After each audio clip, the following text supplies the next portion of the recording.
Lives? No, nada. But you've like spoken on stage and stuff, right? I remember. Yeah, just once.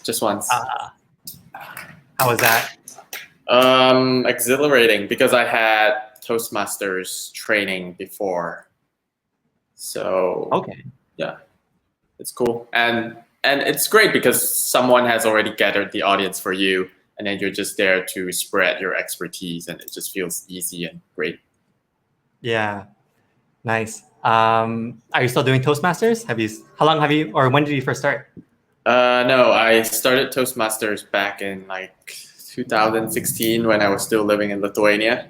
Yeah. And it was kind of lonely. So when I stumbled upon, like, I wanted to do Toastmasters for ages already, but because I was abroad, I was like, I don't know how long I'm going to be in each city. So I never looked into it. And it just came up in my mind one day. And I was like, okay, I am not sure Lithuania would have a English Toastmasters, but apparently they did.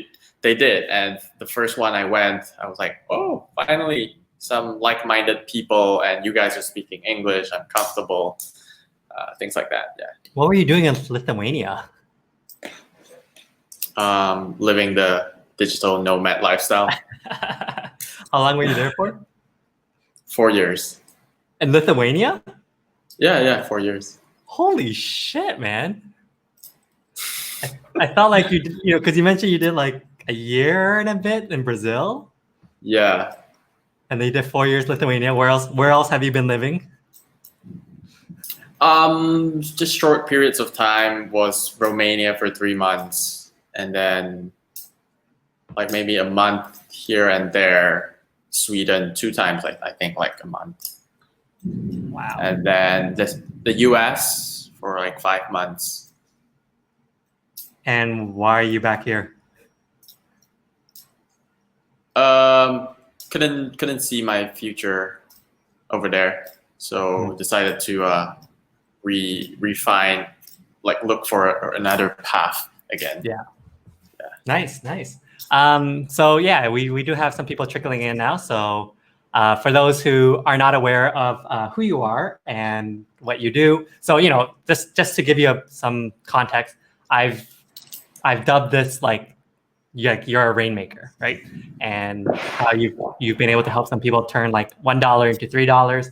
But that's obviously where you are today, but that's not kind of where you started, right? So if you don't mind telling us more about yourself and what you're currently doing, but where you actually, and then we'll start from the beginning. Okay, so tell people about what I'm doing right now. Yeah. Apart from the day job.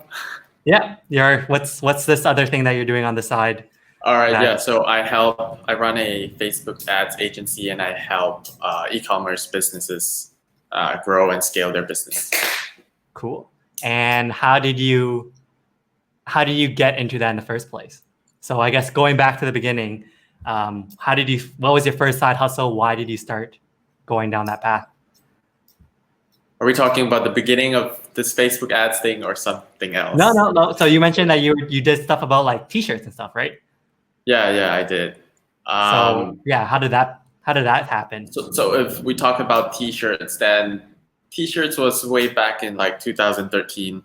Yeah. And there was a service called Teespring that started. It was a t-shirt fulfillment, like on-demand t-shirt printing and fulfillment service that anyone could easily just put up their designs, and if it hit a certain threshold, they would start printing it and selling it out to people.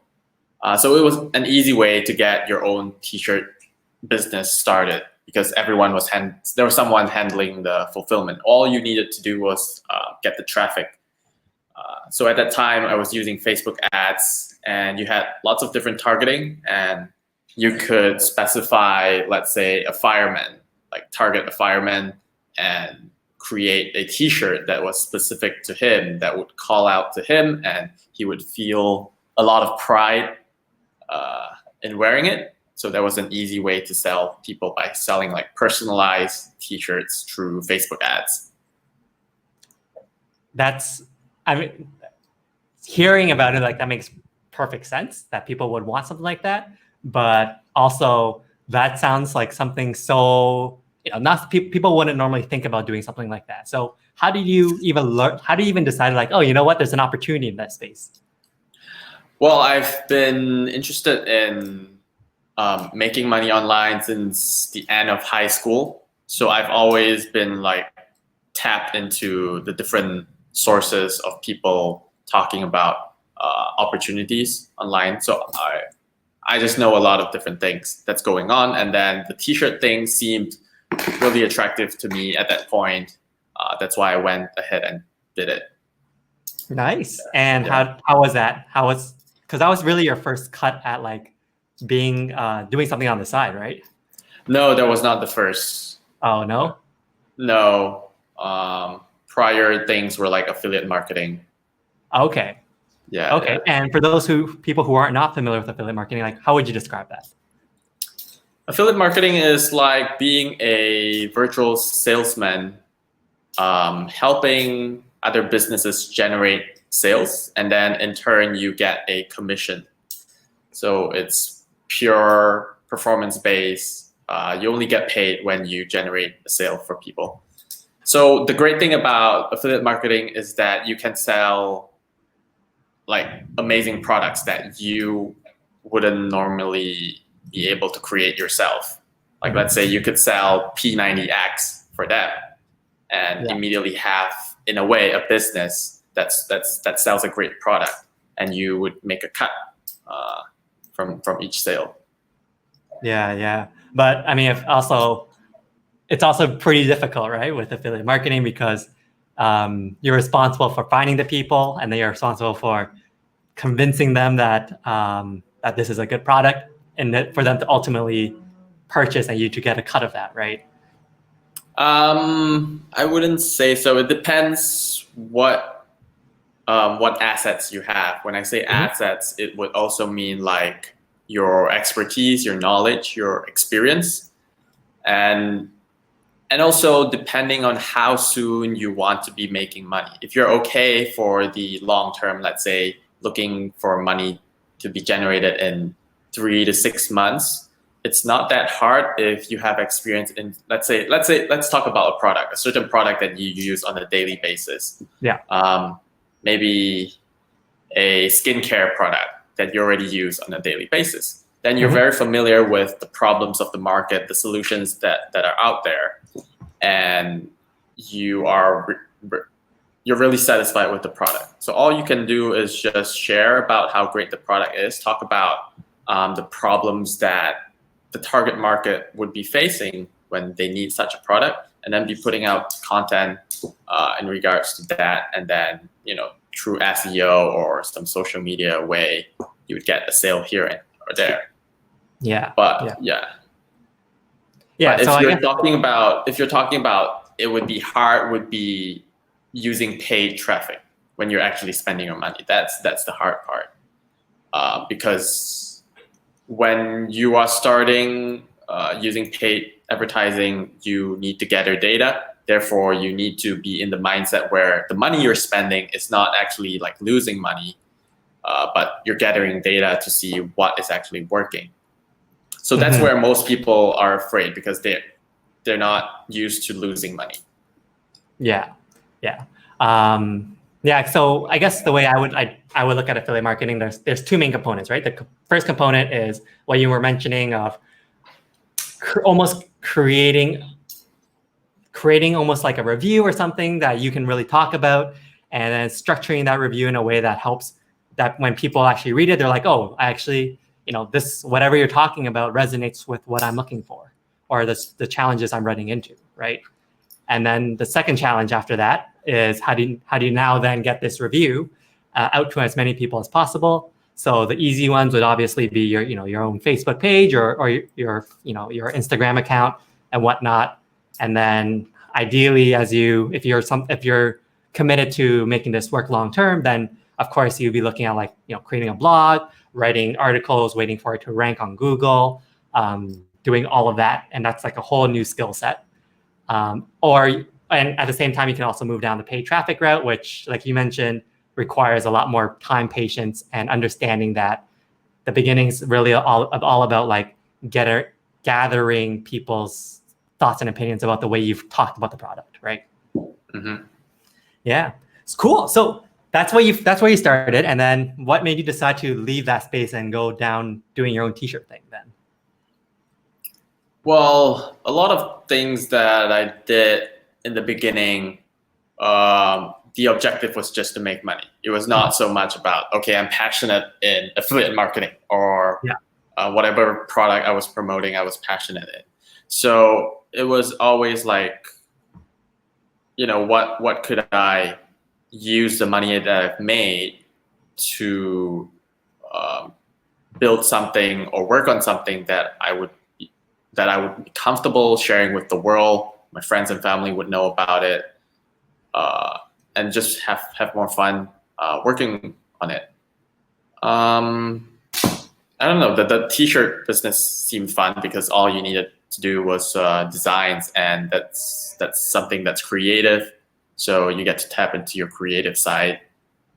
Oh shit! So does that mean you also design your own all the t-shirts? I don't remember. I don't remember who designed it. Yeah. Yeah. Yeah, I don't remember. No, all good. Nice. Nice. But I do have some graphs on Photoshop. So could have been me, could have been someone else. I don't know. Maybe I put together like stock photos and then just made some effects like that. I don't remember. Good stuff. Good stuff. And so, how long did that t-shirt thing last? I don't think it lasted long because it was more campaign based instead of like a real long-term business. I didn't roll it up to become a real long-term business. So the way it worked was you came up with the idea, and I was tapping into like pop culture or whatever that was trending at the moment. So I would have a few ideas prepared, and then I would start working on the designs, I think, and then doing the research on targeting. So it would be individual campaigns, and then if they didn't work, then you would go back to the drawing board and come up with new ideas. And when I started losing too much money, I was like, okay, maybe it's time to just cut my losses and look for the next opportunity. Okay, so I guess that probably means that in this whole t-shirt thing, at the end of the day, you probably didn't really make any money. You lost a bit along the way. I don't know. I think I was probably more cautious. So I think I still profited in the end. Okay. Yeah, I just didn't like the losses. But looking back, I could have been more strategic about the whole thing. But I was young, so. Yeah, for sure. So after that, then what did you decide to go into after? After that, I was struggling actually. Yeah, I think I was struggling. Then a friend offered me like a partnership in another affiliate business. So that went well, but I didn't have to do much work. So that got me back up on my feet. And then it came to the point where I was like, okay, I want to build something long-term. So I took this coaching program on how to start your own Facebook ads agency. Okay. Yeah. Okay, and that's kind of what you've been doing ever since, right? Like doing No. It was hard work. I got some sort of success initially because I managed to get a lot of leads. The way the coaching program, the method they taught, I got like a lot of leads, and I got on a lot of calls, like 50 plus calls, and where I try to pitch my services, and I couldn't even close any sale. So that was something new for me, closing sales over the phone with strangers. That was something I had to learn and deal with the rejection.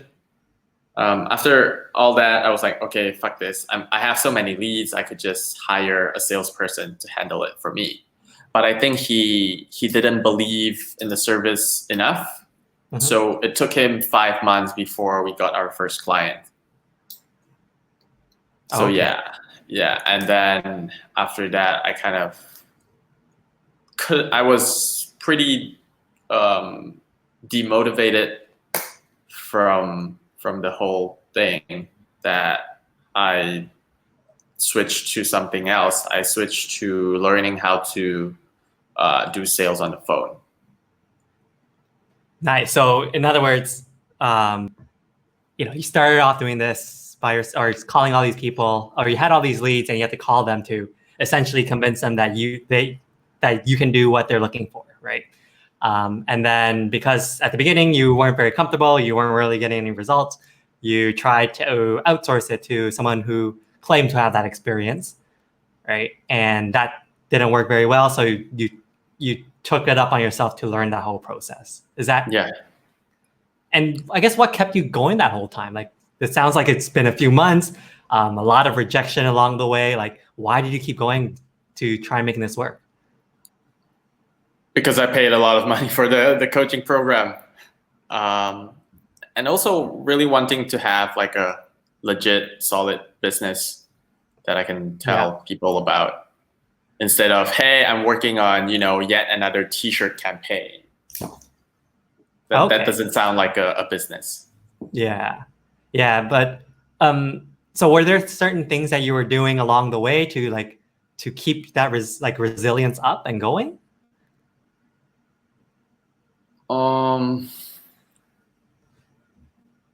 I don't know. I think it was like, hey, we're still getting leads, so let's just keep pushing forward, I guess. Even if we manage to close one lead, it's kind of gonna put us back into break-even state because of the high ticket nature of the service.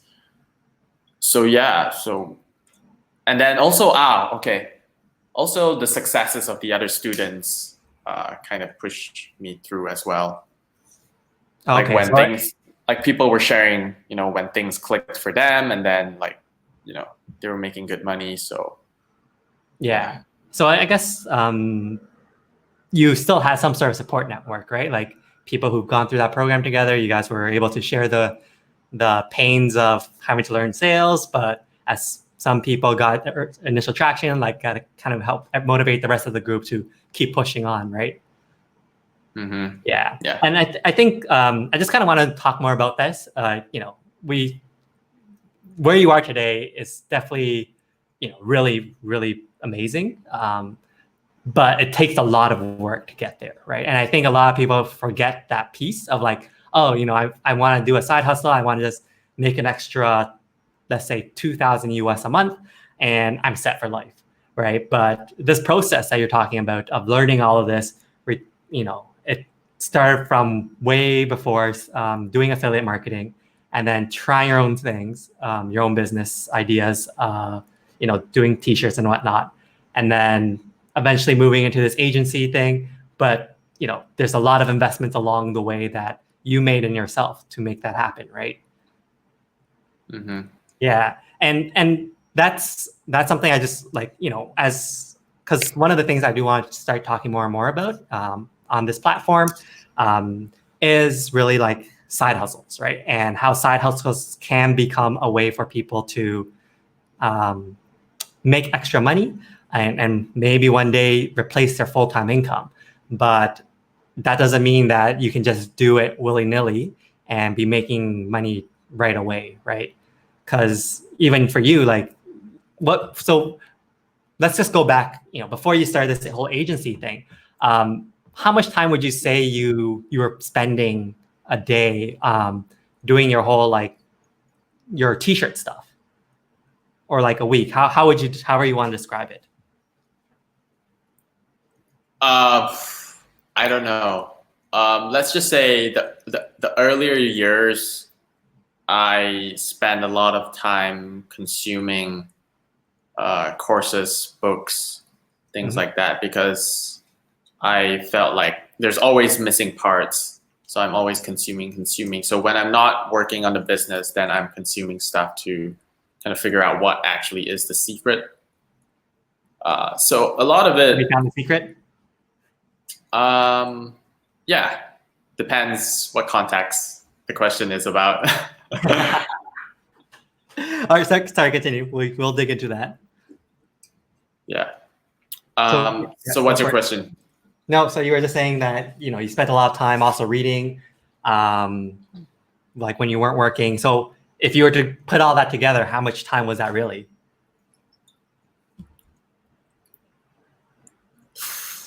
Hard to say. Like it's easy. What's easy is learning. Learning is easy. Implementing is hard. Thinking is hard. So I would say I would spend 8 to 10 hours a day learning.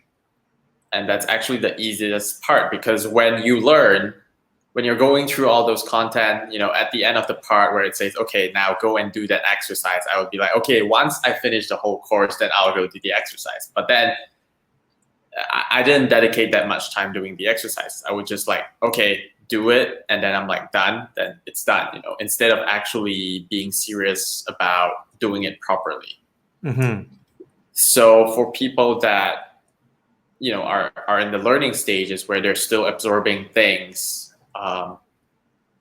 they need to understand like the doing part, the thinking part, and applying what you learn is more important than spending time learning more. It's better to dive deeper into the existing stuff you're learning than just going wide and just consuming many, many different content.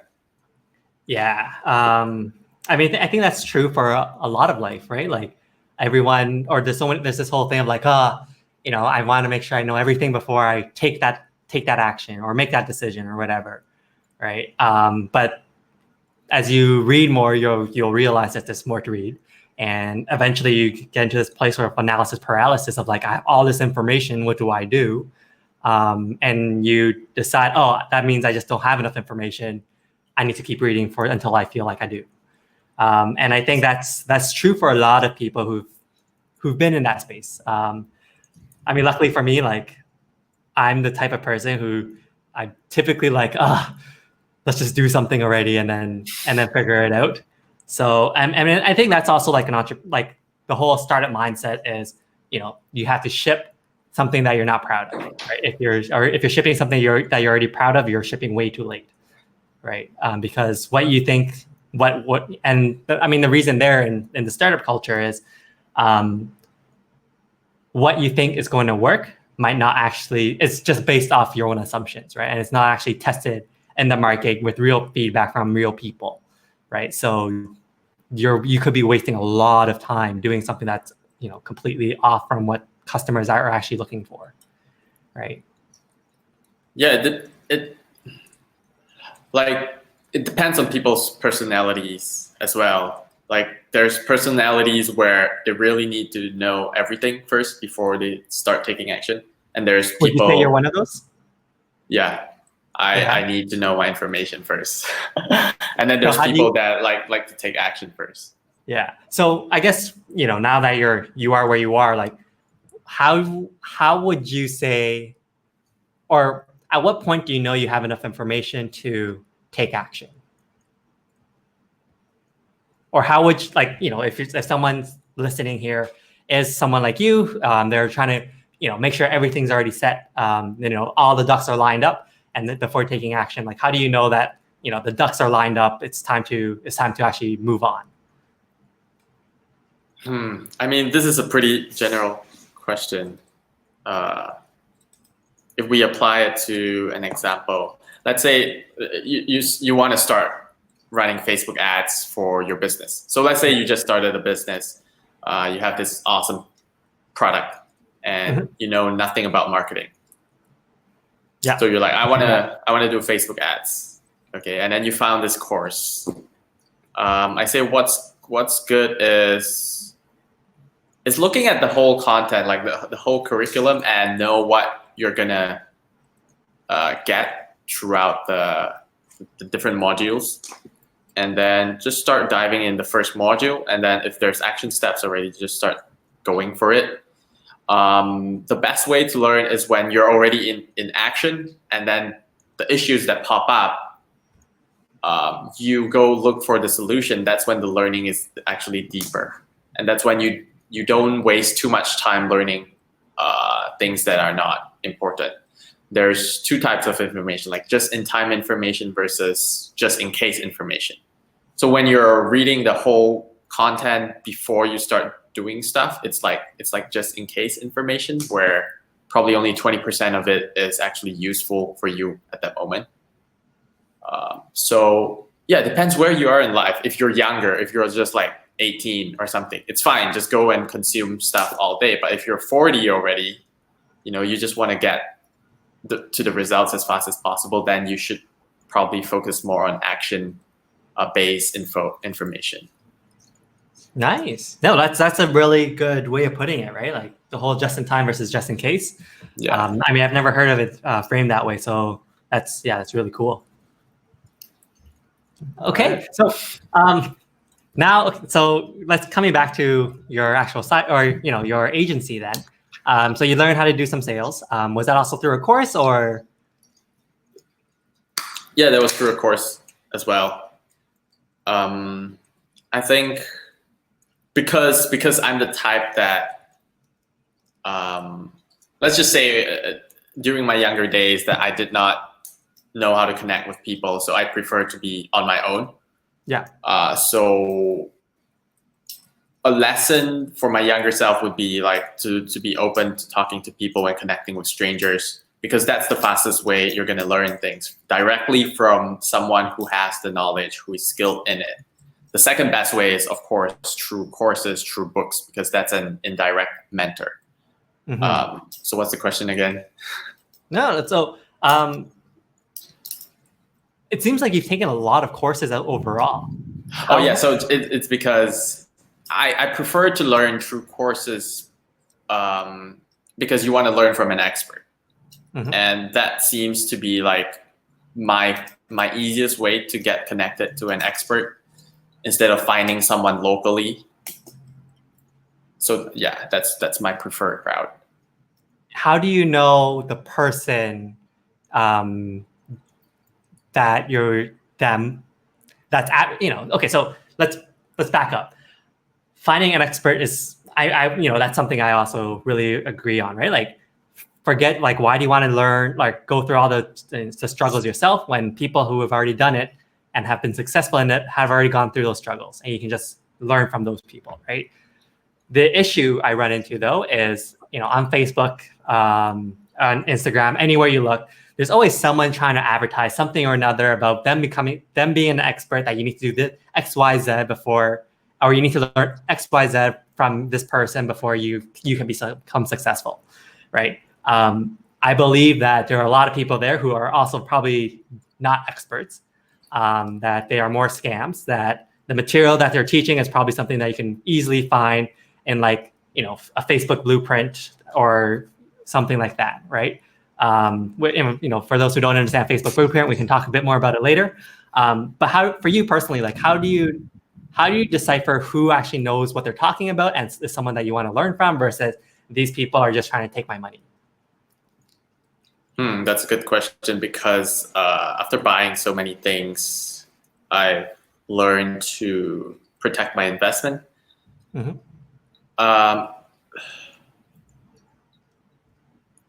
I think like people have the easiest way is to see the type of results people have.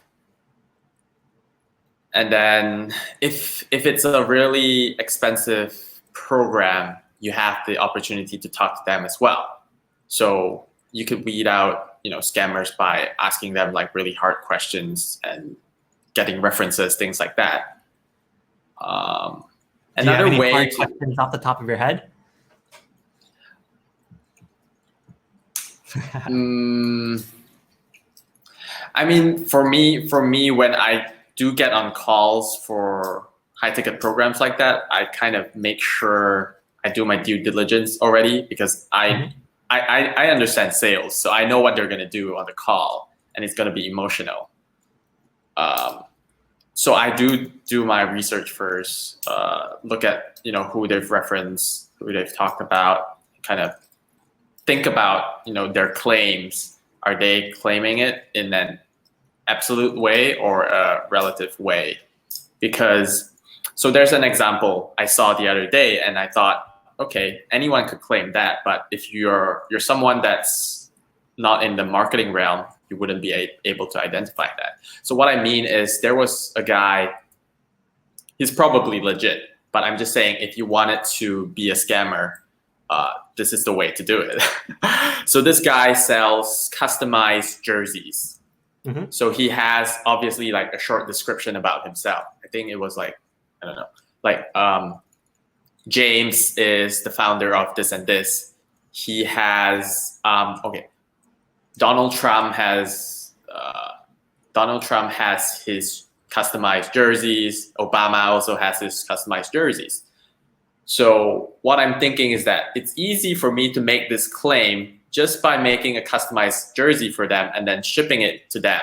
And then you can easily make that claim, because no one really knows if they're actually going to wear it, but you've shipped it to them. You can kind of make that claim already. So yeah, that's what I mean. Okay. Yeah. So I mean, I struggle with this as well. I think for me, I tend to look, or I consume a lot of content from a lot of different sources, and especially from like my mode of or model of like learning is usually through podcast, right? Just because I can blitz through a bunch of material pretty quickly, and then eventually, as I build up a certain trust for certain like podcasters, the people that they bring on, like that trust kind of gets passed along, right? So let's say tomorrow you were on a podcast with Tim Ferriss, for example, right? And then they start talking about your agency, right? Then for me, it's like, oh, this guy, or not agency, but like, let's say they're talking about how you can teach people how to be, turn $1 into $3, right? Through Facebook ads. Then for me, it's like, okay, like this guy's legit because Tim Ferriss, or in this scenario, Tim Ferriss, but in general, the person I'm listening to is very protective of their brand, that they will not associate with themselves with people who seem scammy or anything like that. And so I am more likely to be receptive to that conversation, right? And then from there, it's like, okay, like I would then look at like, okay, what's the material that you're actually teaching? What's the context? What do I already know about that space? Does what I know and what this person and what you're talking about line up? And if it doesn't line up, why not? And at that point, it's like easy for me to like, okay, let's actually commit, right? Especially, I think, if it's an online course, then there's usually some sort of like money back guarantee for like the first 7 days or so. So I'm more likely to be like, okay, I'm willing to put this money in and go through the first day or two and figure out like, is this actually content that is helping me, versus like, okay, like this guy does not know what he's talking about, or it just seems so scattered. I'm just gonna get my money back, right? What are your thoughts about that process? Yeah, I think it's a valid process because social proof through people that you've trust is in a way cutting down your decision time. And also having that money back guarantee allows you to just pull the trigger instead of spending more time to try to weigh the pros and cons and just get into the content they have. So I think it's a great way, because in the beginning days, I have abused the money back guarantees to find like the legit people as well. Yeah. And also, go for it. One thing I remember when you were talking about the podcast is that also think about the purpose of the person selling that information. Like, why are they selling it? Is there a motive behind it, or is it a pure, what kind of reason? Yeah. I mean, we can have a whole conversation around this all day long about, should people be selling programs or the ethics of that? But we're gonna skip that for today. So now, if you don't mind, like tell me if this is proprietary or not. But how many clients are you currently working with? 1, 2, 3. 3 and 1 more onboarding. Yeah. Wow. And is this just you by yourself right now? No, these clients I'm serving through an agency. Yeah. Okay. So essentially, you're somewhat working with an agency, and then you're taking over for them. Yeah, Cool. the term would be white labeling, so the clients don't know that I'm the one doing my magic. Nice. And why white label? So I got back into it the start of 2019. So 2017, the whole year of no sales. The start of 2018, we got that one client. Yeah. I couldn't get results for him in the first 3 months because I realized that my skills wasn't that good, and so the whole of 2018 was improving the sales skills, and then also sharpening the Facebook ads skills as well. So start of 2019, I was trying to get my own clients, but still kind of scared because I didn't have results for people yet in terms of Facebook ads. Yeah. So I was talking to an agency owner, and then she was like, okay, yeah, how about you just help us with some accounts? And then I was like, sure. I mean, I don't need to close a client. I don't need to convince them or anything. And I get paid immediately and start working with people that already have processes and reporting, and they know what they're doing. So I could rely on them and not have to separate my mental bandwidth in terms of, 50% of the time thinking about how to get clients, 50% of the time thinking about how to get results. Yeah. And not to mention, you also need to spend some time learning and keeping up to date on new stuff, new strategies. So if you're able to remove the time spent finding clients, you can, improve your skills and generate better results. So that's why I'm doing white labeling. Nice. And so with those, 3 and 1 on being onboarded, how do you manage that and your full-time job right now? So it's been more than a year of doing this. So the last year there was a lot of trying to figure out the best process, as I learn new strategies and new frameworks. So it's gotten down to a point where it's less time intensive. The processes are down. So I do all these things after work and before work. So I just wake up earlier and check accounts, and then come up with strategies and things that I need to do, and then I execute them probably at the end of the day. Okay. So that it sounds like you're still putting another 4 or 5 hours a day into this, or? I think an extra 3 hours per day, just 3 hours per day. With the current state that the accounts are in, they're doing well. Yeah. Good stuff. So I guess let's talk more about for business owners who are looking to really amp up their revenue, or they're looking at doing Facebook advertising or hiring someone like you to come on. What are some of the things that they need to have in place before someone like you is actually going to be able to help them? Yeah, this is a good question, because people think that any type of business can be improved just by throwing paid advertising to it. Yeah. But it only works if you have value to offer the world. If you have unique value, if your business has a unique value. If you're just selling something that's the same as your competitor, it would be really hard for me to do a good job for you. So if you have a regular business, you don't have unique selling proposition, it's actually better for you to just run your own ads, because you don't have that additional cost of hiring an expert to run that. Because even if they do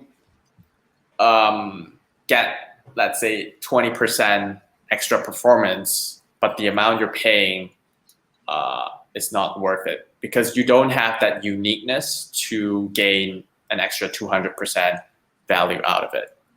So most important thing is figuring out how your business is unique.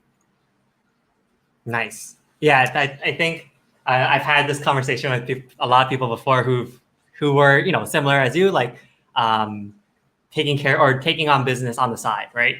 And they always talk about like not fully like realizing that the first thing that they should be looking for is this product even something that people want, right? Because if it's not something that already strikes or has an angle that can really stand out, or that's been identified as like, oh, you know, this angle will work perfectly for this type of people, then no matter what they do, like, you know, the business owner wants results, and then you're like, well, you need to improve that product in a way at first, right? And then they just go back and forth on this. And a lot of the people I've talked to about this before, like, they're like, yeah, you know, after that experience, they're like, it's not worth getting into this space. Yeah, so it depends whether a business owner is looking to hire a Facebook ads expert to test product market fit or to grow the business. If it's to grow the business, they need to know that it's proven to sell already. Because if it's not proven to sell, then the expectation on the expert would be just to prove if it's able to sell or not. Because if you're getting a new business that hasn't been proven to work, then it's not, the fault is not on the media buyer if they're not able to get results, because you can't promote a shit business at the end of the day. Yeah, and the way I've been approached by people in the past about doing something similar. Just in case for those who are watching who don't know, like I'm also like, you know, like full-time wise, I also do this as a career right now. But when I get approached by a lot of these people, I'm like, okay, do you actually know your numbers first, right? Do you know for every 100 people who land on this page, like how many of them are actually gonna buy, right? Until you know that, and until you know that this is the right, you know, what the demographic of these people are, I'm not gonna get involved, right? Because I'm you know, when I get involved in something, like I just want to know that I'm trying to add gasoline or rocket fuel into something that's already working, right? I'm not trying to build the rocket ship, right? Mm-hmm. Yeah. So also depends on the type of media buyers as well. So for me, I would also be helping them tweak their marketing, their unique selling proposition, figuring out target market, things like that. Also, my sister, who lives in Hawaii, she recently started her own business. Like it's a, what do you call that? Sunblock that is eco-friendly and doesn't damage the reefs. Oh, wow. Shit. Yeah. Okay. So it's unique. So either way, I still helped her out by giving her a whole list of questions that she has to answer to figure out her messaging, her target market, how to position her product before she should start running ads at all. Yeah. Yeah. So that's some homework I gave her. Nice. And are you planning to run ads for her in the future? Not actually. No, not right now, because her price point is pretty low. I feel like it's not that easy to get profitable unless we go the route of doing a video ad that goes viral. Yeah. So like the what's that product called? Where the poopery? Yeah, something like that. If we do something like that, then we can do ads. Yeah, I mean that's a totally different game, right? Like creating that ad in the first place. And I think that you bring on you mentioned something important there, like that selling price is too low for it to be profitable. Like, what does that mean for the everyday person? So if you're doing paid advertising, there's of course the cost of acquiring a customer. Mm-hmm. And the advertising costs have been increasing over the last 5-8 years on Facebook. Yeah. So what that means is that it's very hard for someone new to enter the space and be profitable right off the bat. So you need to have a high product price to weather the losses in the beginning, and also to maintain consistent profitability. Because let's take for an example, a client of mine right now, they sell like $60 items, and the cost per purchase is like $30. Yeah. So you would have to take into account the cost of goods sold as well. So if you're selling something that's $10 and the cost per purchase is probably not going to be $5, it's probably going to be higher than that, and that wipes out all the profit you have already.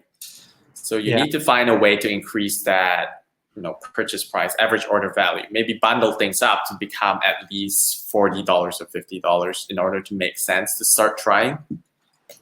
And that's also something I've, just my own experience with things I've done, right? Like, there are things where affiliate wise, it was like, $10 per sale. And I was like, okay, well, can't real, there's only a certain amount of things I can play with. And then then all of these other things like are, not options, right? But then once I signed on a partner that was essentially giving me 40, I was like, okay, now we have more options to play with, right? Like I can actually go into advertise on Facebook or whatever, because I now know that with $40, I have just that much more space to make it work, right? And I think that's really important for businesses as well to remember. If you are looking to get into this advertising space or using paid advertising and Facebook advertising as a whole, you also need to be very cognizant of how much is actually going to cost to get in front of people, and then how much is it going to cost to get that one person to go onto your website, right? And then that's why I always also say is you need to know your numbers, because if I'm able to send you 100 people to the website and it's going to cost you, let's say, 100 ringgit or $100, does that work on your end? If you're able to convert 10% of them at $20 a piece, then yeah, it makes sense for you because you're able to make $100 profit. But if you're only able to convert 3 people, most websites can't even convert 1%. So let's just say 1 person per 100, then there's no way it's going to work for you, right? And yeah, so that to me is also the reason why I'm I always stress to business owners, you have to know your numbers before you engage in something like this. Right. Yeah. So last thing here. The whole thing or the reason why I'm starting to talk about more side hustles is because I believe it's one of those ways that people can start exploring other ways of making money, right? For those people who are looking into becoming a advertising specialist, or running their own agency one day or joining an agency, how would you what are some of the tips that you would give people to start exploring the space? I think first things first is figure out if you would enjoy this kind of work first. You would have to deal with numbers, you would have to deal with marketing. If that's not something you're comfortable getting good at, there's no point exploring. But for people that are okay with that, I'd say start by going through basic courses. No, actually look for local schools that teach digital marketing or Facebook advertising.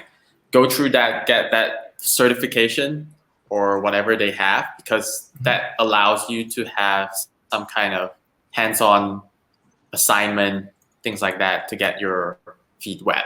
And then join an agency. That would be the best way to sharpen your skill before you can confidently get your own clients. Because if you did it the way I did it, where I wasn't that skilled, you don't have the confidence to close your clients. You don't have the confidence to say, yeah, we're gonna make you a return on your money, because it's real money by real people, by real businesses. You're not just gonna play with it and not really having the experience and skills to turn it back into positive return on investment. Yeah. So I would say sharpen your skills, join an agency or join a company where you can spend their money to learn and improve your skills. That is the best way. Definitely. It's ideally a company that's not going to be, care if you misspend a few $1,000s, right? Yeah.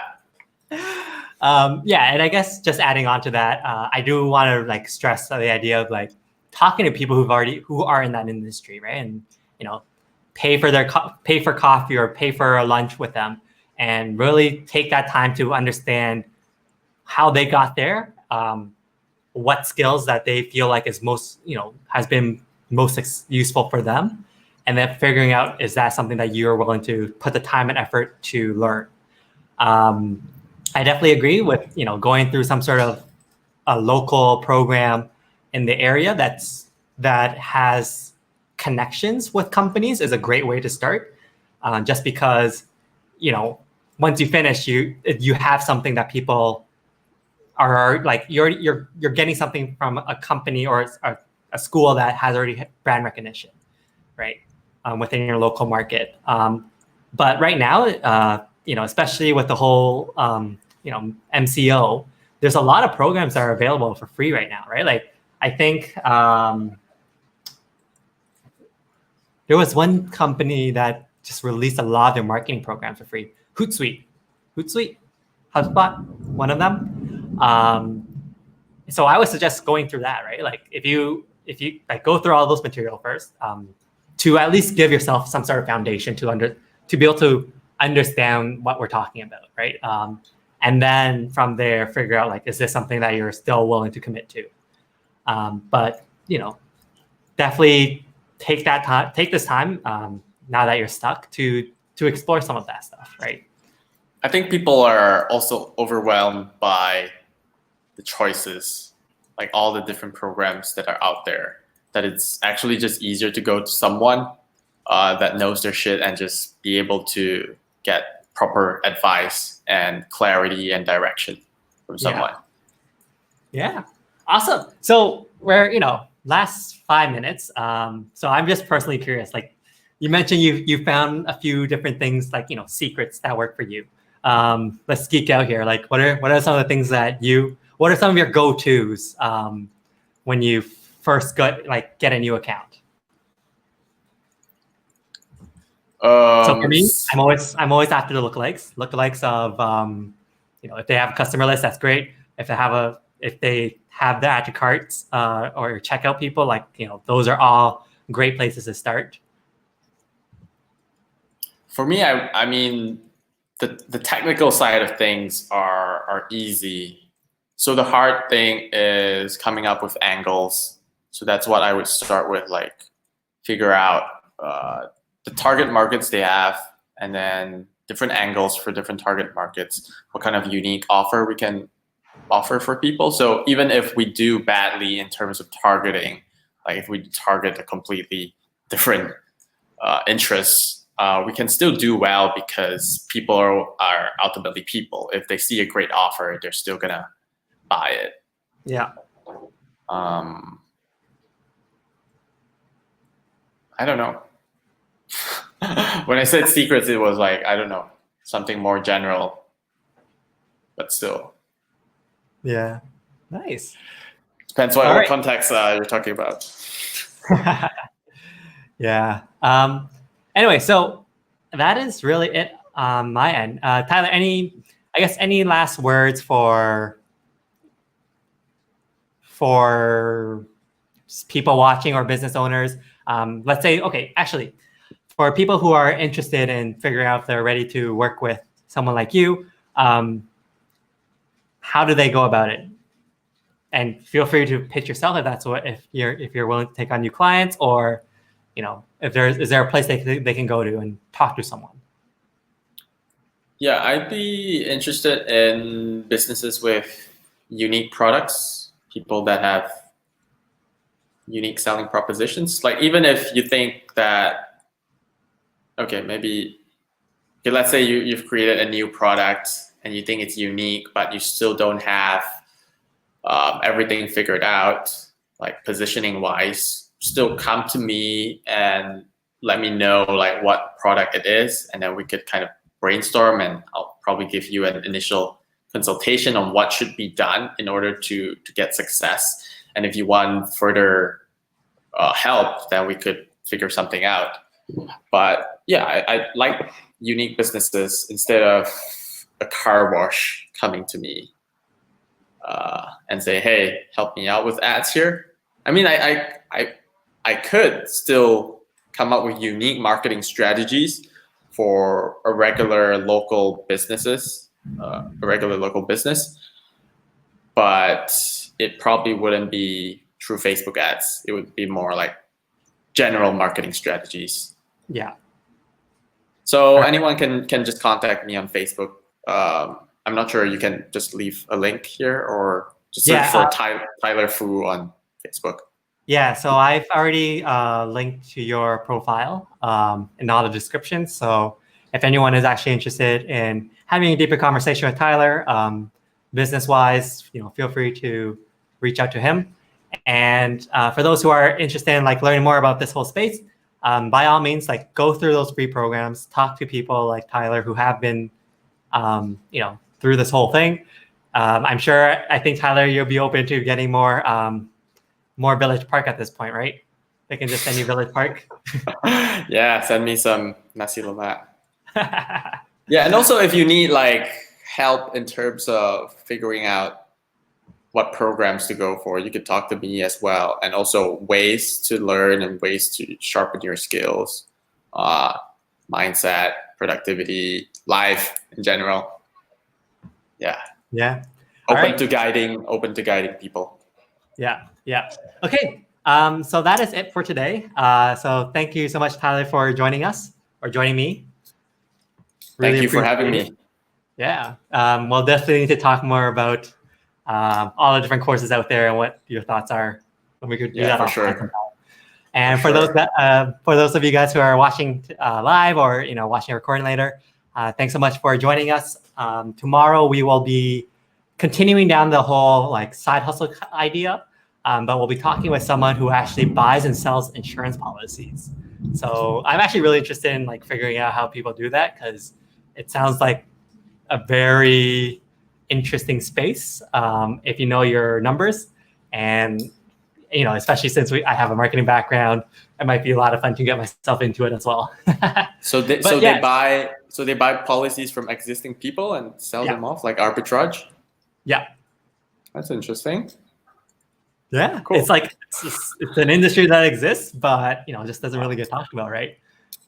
So imagine once you like actually start putting like some advertising dollars behind that, like what type of things you can do. Like generating leads for yeah, well, I mean, generating leads or like actually taking them on yourself and doing the arbitrage, right? Yeah. Anyway, well, I'll find out tomorrow. You can also listen in if you're interested in learning more about it. But yeah, that's a topic for tomorrow. Okay. Until then, see you guys. All right.